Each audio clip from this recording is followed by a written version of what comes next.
Welcome to Richard Mabey Presents. Hello, YouTube friends. This is Richard Mabey with Richard Mabey Presents. I wanted to take a look at one of the stories that I used to write for the old Lincoln Park Journal, the newspaper I published a few years back. And we'll take a look at the Volume 1, Number 5 of the Lincoln Park Journal right now. So without further ado, here we go. So here we have it, YouTube friends.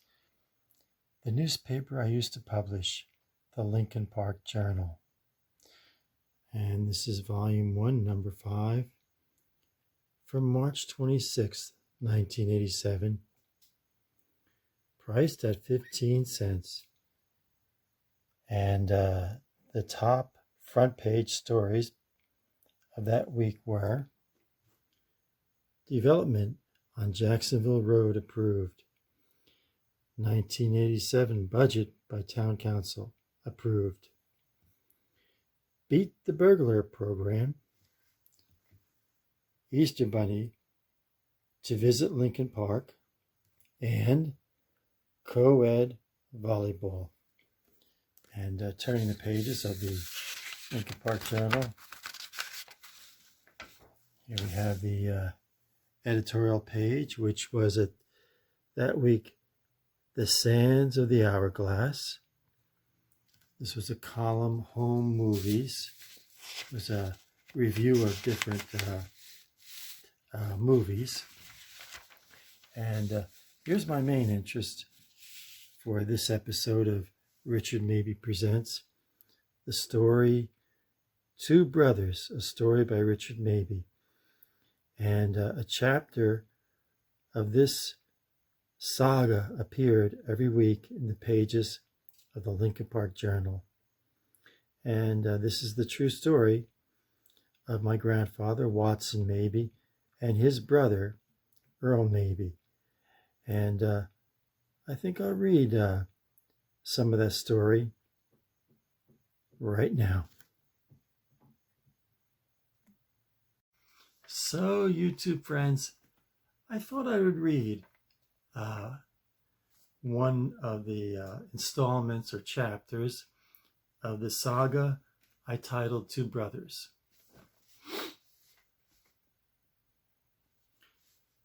The hot, sweltering August sun shone down upon the still, murky waters of the old Morse Canal.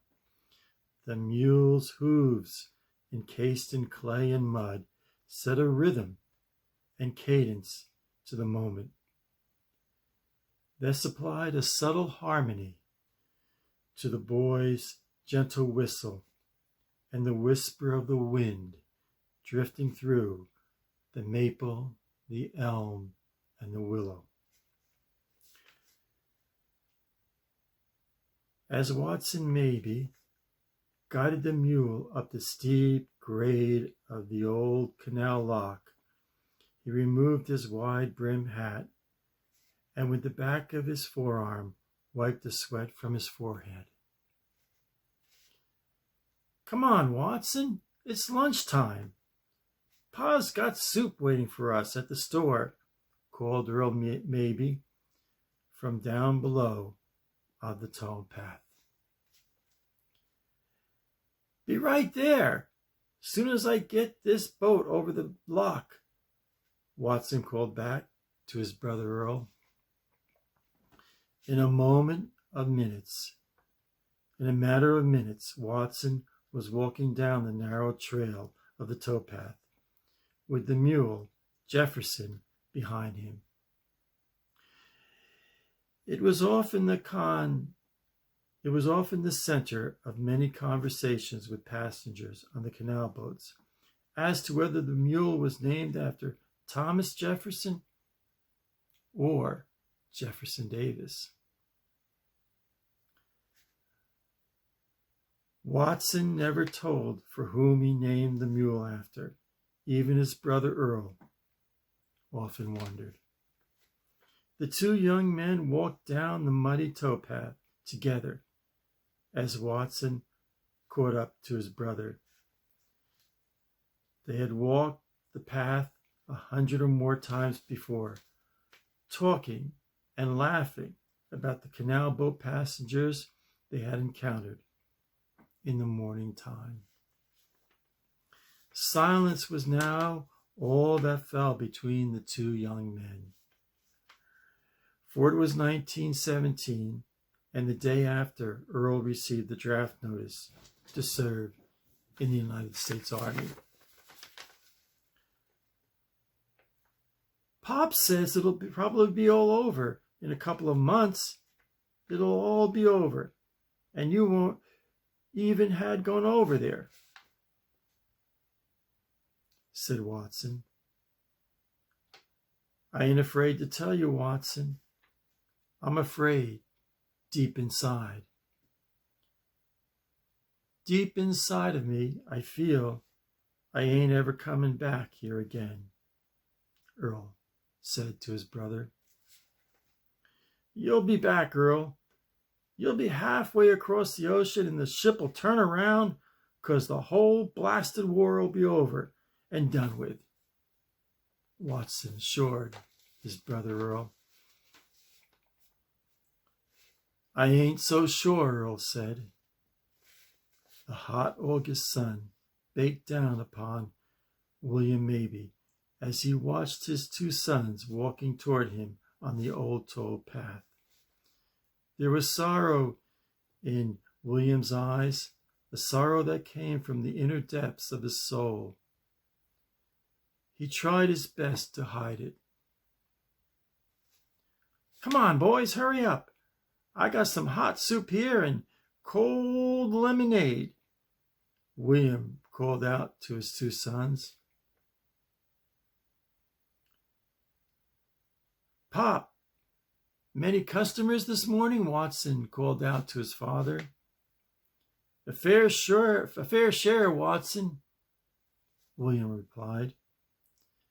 The old man walked into the canal store, which he ran pretty much by himself. The store stood right along the embankment of the Morris Canal and was a popular place for travelers to stop and visit. Can't imagine it getting any hotter, huh, Pop? Earl said to his father. Must be 90 degrees out there, the old man replied as he turned to the wood-burning stove, stirring the soup. He couldn't turn around. His eyes were watered with tears. He thought to himself, how yesterday at this time, how simple it all was. And now there were hearts torn.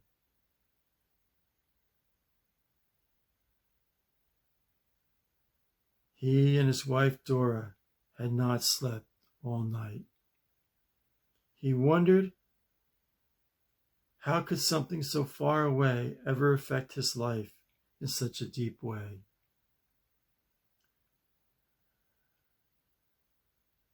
Why, my son, was the question that burned deep inside his heart. It burned inside William's heart, in his mind, and burned into his very soul. The tears fell. It'll be all right, Pop. I'll be back in a month or two, just like you said. Earl choked on the words he knew deep inside were not true. Watson stood by the doorway of the old store. Outside, the mule neighed. The still, murky, shallow waters of the canal lapped against the stone wall. The willow swayed in the breeze, and the sun shone down on the two brothers and their father. to be continued in the next issue.